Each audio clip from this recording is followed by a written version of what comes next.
Isang araw, nagmamandero sa buwan. Aking nakita, babaeng saksakan ng ganda. Sinundan ko ang kotseng sinasakyan niya. Hindi ko nakita may paparating pala.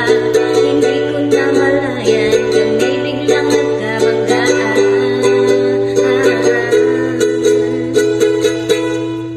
Nung magkamalay, ang nasa ospital na ako.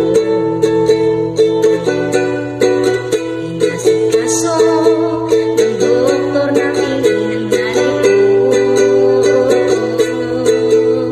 Bigla-bigla na lang ang nurse nandiyan na. At para kong nakita ang kaya sa kanya. Dahil nagdidelirio, itong nasabi ko sa